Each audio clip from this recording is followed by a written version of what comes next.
All right, Bears fans, welcome back. We are doing our second pre-combine video. We are less than 2 weeks away from the NFL Scouting Combine. It's going to be huge. We might have some big news before then. We might have some big news during then. We might have some big news after then. But this is a pivotal point of the offseason. These are my two main guys for center. Center's the second position I want to focus on because, to me, that's the second greatest need we have beside wide receiver. They have announced officially now, I didn't even notice it yesterday, well, really the night before yesterday, the list of invites to the NFL Scouting Combine. This is a list of all of the offensive linemen. I'll leave it up there for a second. You can check it out if you want to. I do not have it separated because this is straight off the NFL's website. I cut it. I cut and pasted it for you guys. So you can try to sort that out, but you'll see some of the guys I'm talking about in here. You can see on that first list, Graham Barton. You can see on the second, or on the very bottom of the first left side, Zach Frazier, Jackson Powers Johnson, right in the middle of your screen, Cedric Von Prawn, bottom center there, Zach Zinter, bottom center. Those are really your main guys for the center position. All right, with all of our positional things, here's the meat and potatoes of what I like to do is break down my own little nerdy analytical stuff. And the biggest thing for me is right in the middle, that sack, hit, hurry, allowed. And I've changed it for the percentage because I know that can be a little confusing with the percentage. So let me explain what I've changed because this is my own little thing that I do. This is how many plays between a sack, hit, or a hurry allowed. This doesn't mean sacks, doesn't mean hurry, it means combined. And usually that's a hurry that is the most common thing. So 458.0 is absolutely ridiculously, freakishly unheard of. I've gone back now to 2016, checking all the stats. I don't know how much farther I'm going to go back. I don't know if I'll continue to go back, but I haven't found anybody above 150 before Jackson Powers Johnson. It's absolutely ridiculous to have one sack, hit, or hurry allowed, and that's how many snaps he took on pass defense this year, 458. He allowed one. All right, so we're not going to keep nailing on that. His PFF grade of pass block is 90.4. His run block is 84.1, so he's equally. Guys, he's a first-round center if there ever was one. You don't see it very often, and that's why I'm going to put in this video the 4 first-round centers left in the NFL right now. I've got their stats to show you.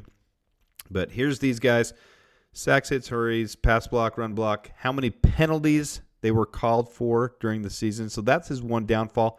And you know what? That might be part of it. He hasn't allowed anything because he's trying to get away with some stuff. But if you ain't cheating, you ain't trying. And I'd rather have someone that's not allowing him to get the quarterback and get a 5-yard penalty and retry the play than getting those over and over again. That's debatable, what I just said. But, hey, that's something that can be coached up as well. He's got the main things down, obviously. His pass block grade is 90.4. My other favorites in this class are Zach Frazier and Drake Nugent, and mostly because of that sack, hit, hurry. That's something I focus on. Cedric Von Prawn had a huge year last year and then kind of had a letdown year. So there's some potential in there. And if you look, he is an equal pass and run block type of center as well, which most of these guys are. They're not horrible. Bo Limmer just has some weakness on pass block, and I'm not as high on him as other people are. I understand it's not just about these numbers and the metrics. But the same thing with Graham Barton. Just because they're bigger, just because they're 6'5", doesn't turn me on to it. Most centers aren't 6'5" in the NFL. It's more about what they allow to happen and how they command that offensive line. So you can see where they're projected right now. Consensus draft. This isn't accurate to me because I don't think everyone's completely reflected where the changes have happened. And as you see the combine happen, these things will change. Jackson Powers Johnson is already being talked about a low 20s draft, and I think the Bears will snag him in the late teens. I think that's what's going to happen. But that's for another video. If you check out my video from this morning, you'll see it. So Graham Barton projected at 37. I think that's a complete overreach. He's a converted tackle, and they're high on him. But the only reason he's converting to tackle is because he has short, stubby arms, or from tackle to centers, he has short, stubby arms, 32 inches. And he's just not built to be a tackle in the NFL. So that doesn't make him an automatic center prospect that's going to be up the boards just because of that. And maybe I'm missing some things with some of these guys. But Zach Frazier I really like a lot as well. And I think both of these two guys could go a little higher than you think. Jackson Powers Johnson, Zach Frazier. And if we double dip and pick Drake Nugent in the 4th round, if he's there, I am very happy with that. We need depth. So there's some good stuff there. Here's your first-round picks that are left in the NFL right now. So these are the 4 guys that were picked in the first round that are still in the NFL. And you can see it's turned out pretty well. There's 36 centers that received a rank grade this year by PFF. Frank Ragnow was number 1. Tyler Linderbaum, number 7. Ryan Kelly, number 8, out of 36 centers. Okay? There's their snaps they took this year, their height, their weight, their sack hit hurry ratio. And look at Ryan Kelly, 76.3. Frank Ragnow only has 31.7. This is different from the college level, so I'll say that. You do expect things to come down from the college level a little bit. I like those guys over 50 in the college level. I like them around 40 in the NFL. The fact that Ryan Kelly has 76 is crazy.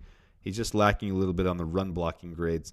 But look at Frank Ragnow where he makes up for it. This is why the Lions are so strong in their run game, because he's a freaking beast. You don't mess with Frank Ragnow. He's just a monster. So 91.3 on the run grade. That's crazy. And Garrett Bradbury is just kind of the anomaly who hasn't really panned out as well as you'd hope so. He's just an average to below average right now. 2019 first round, 18th pick overall.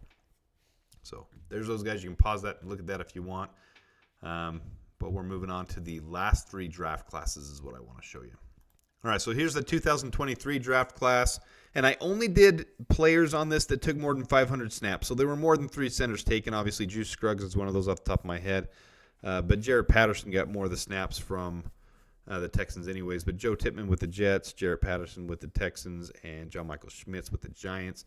A lot of Bears fans thought we were going to take John Michael Schmitz. It wasn't a strong class for center, and I was saying that in some forums during the draft.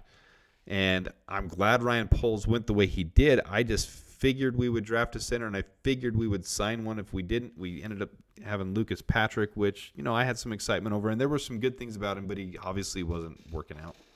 So, bye. It was good he was gone. Joe Tippmann ended up being the first one going, and ended up being the highest grade of these guys out of 36 centers in the league. John Michael Schmitz graded dead last. But you can see Joe Tippmann on that sack hit hurry. He was right up there. I'm not real sure why he was graded so low, because his numbers look good to me, but maybe it's just a rookie thing, and maybe it's just other issues that the Jets had. I'm not sure. But that 44th pick overall looks like it was worth it to me. Let's move on to 2022. Here's the 2022 class. We already discussed Tyler Linderbaum and the other one.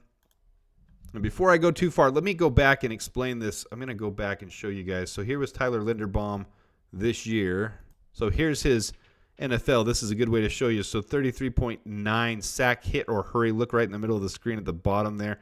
That's his NFL. I told you above 40 is really elite. So that was good. 33.9 is good. Look at him in college. College, he had a 64 sack hit or hurry. So, these things aren't a perfect science, guys. They don't explain everything, but to me, it is a good gauge for things. And Tyler Linderbaum was a first-round pick for a reason. His run block grade, 96 point. These are his college numbers, okay? So this is on the left, that rank. That's where they are in the NFL this year. That's where they ranked this year.